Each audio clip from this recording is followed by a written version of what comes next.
Hello, friends, and welcome to Annie Talk English. This is the place where we learn English together, and at the same time, we learn life lessons that make us stronger, kinder, and happier. Every week, I share simple English stories and ideas.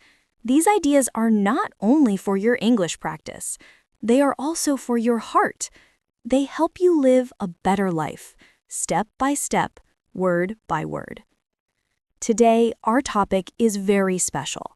It is about positive encouragers.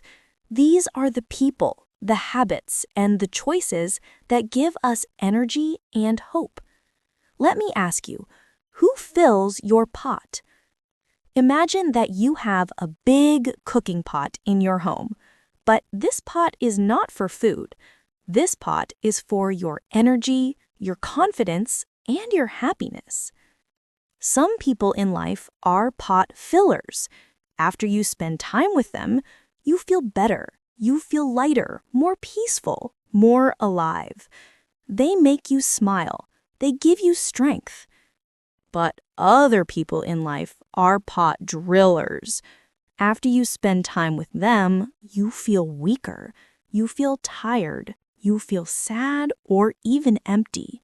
They complain, they blame, they take your energy away. Now think, in your daily life, who are your pot fillers? Who are your pot drillers? Maybe your best friend is a pot filler. They always listen to you, and after talking with them, your heart feels warm. Maybe your boss is sometimes a pot driller. They criticize too much, and you feel small. Maybe your dog is a pot filler. Your dog wags its tail, looks at you with love, and suddenly your day feels brighter. This idea is not new. A family therapist named Virginia Satir gave us the picture of a self-confidence pot. She explained that our self-confidence is not fixed. It goes up and down. Some days the pot feels full, some days it feels half full, and some days it feels almost empty. And here is the good news, we can learn how to fill it again. In today's episode, we will explore 4 things: how to fill our own pot, how to encourage others, how to build a culture of encouragement, and how to leave a positive legacy. This is not only about English. This is about living with energy and hope. So, take a deep breath, relax, imagine your pot, and get ready to learn how to fill it again and again. Before we can give energy to others, we must first take care of our own energy. There is a simple truth. You cannot pour from an empty cup. Think about this. When your phone battery is low, you must charge it. If not, the phone will stop working. Your energy works the same way. So, how do we charge ourselves? How do we fill our pot? The answer is simple, through small daily actions. Let's look at some examples. You can listen to your favorite music. Music is medicine for the soul. A happy song can change your mood in 3 minutes. You can take a short walk outside. Fresh air and sunlight are natural pot fillers. Even 5 minutes can help. You can garden or touch the soil. Studies show that working with plants reduces stress and increases joy. You can spend time with pets. Animals give unconditional love. A dog's tail, a cat's purr, a bird's song. All are small gifts that fill your pod. You can enjoy a cup of tea. You can sit quietly and write in your journal. Words on paper are like a mirror for your heart.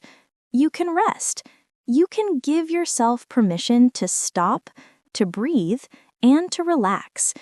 Sometimes we think we need something big to feel happy, but often the small things are the strongest pot fillers. Now let's make this personal. Think about yourself. What are 3 things that always make you feel better? Pause for a moment. Imagine them. Maybe it is talking with your best friend. Maybe it is reading your favorite book. Maybe it is cooking a meal you love. These are your personal pot fillers. They are unique to you. And here is the key. When you know them, you can return to them again and again. There will be days when you feel tired.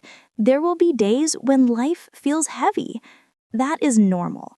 But when you know how to refill your pot, you can handle these days with more strength. And remember, self-care is not selfish. It is the foundation of being a positive encourager.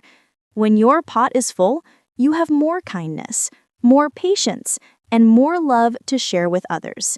Here is a short story. A teacher once said, "Every morning I take 10 minutes just for myself. I sit in silence, I drink coffee, I read one page of a book. That is my ritual. It is small, but it fills my pot. Without it, my day feels wrong. With it, I can smile at my students. I can listen better. I can give more." Think about this. What is your morning ritual? What is one thing you can do every day to start filling your pot?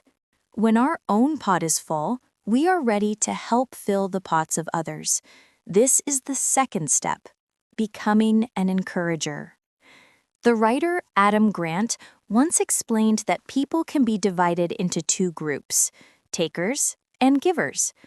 Takers ask, "What can you do for me?" Givers ask, "What can I do for you?" Encouragers are givers. They share their time, their knowledge, their kindness, and their love without expecting something in return. Let me tell you a true story. There was a man named Dr. Shine. His job was simple, shining shoes at the airport. But his real work was much bigger. His real work was helping people shine on the inside. He listened to his customers. He smiled. He shared small words of encouragement. Even when he had health problems, he still gave positive energy to the people around him. Many people said they felt better after talking to him than after a long holiday. That is the heart of encouragement. So how can we encourage others in our own life? Here are some ideas. Notice strengths. Instead of focusing on mistakes, focus on what people do well. Say, "I like how you tried," or "You are improving." Give appreciation.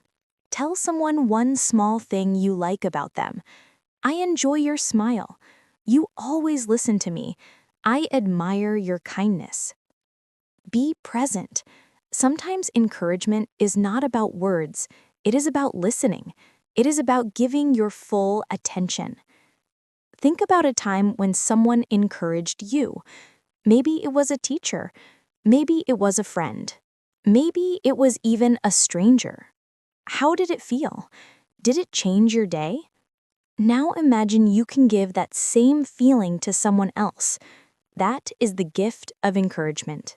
Encouragement is not only between two people. It can grow into something much bigger. It can become a culture, in a family, in a school, in a team, or even in a whole community. In every group, there are two types of people: builders and blamers. Blamers point fingers. They say, "It is your fault." They avoid responsibility and use negative words. They create fear and tension. Builders are different. Builders take responsibility. They say, "Let's find a solution." They use positive words and focus on the future.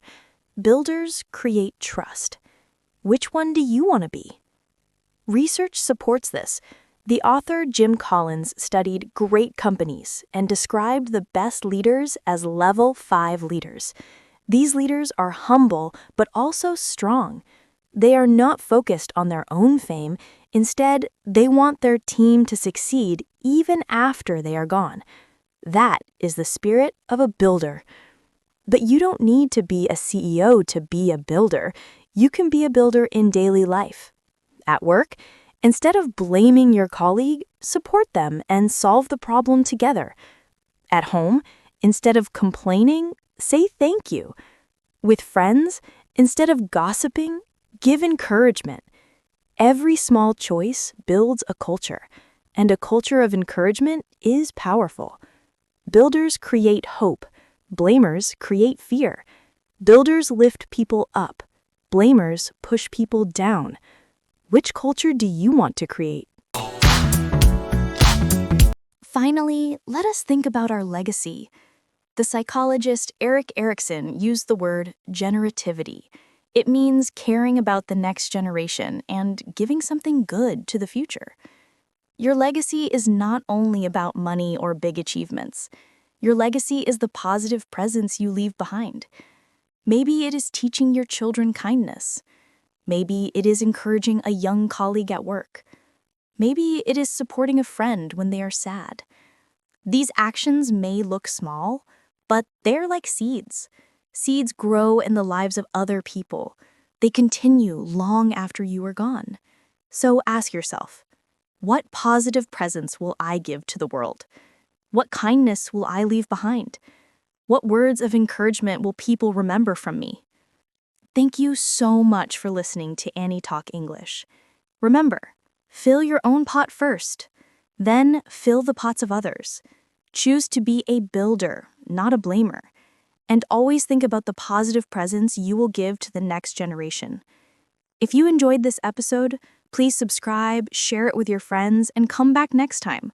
On Annie Talk English, we will keep learning English together, and we will keep learning how to live with more encouragement and more hope. See you soon, and until then, keep filling your pot with positive energy.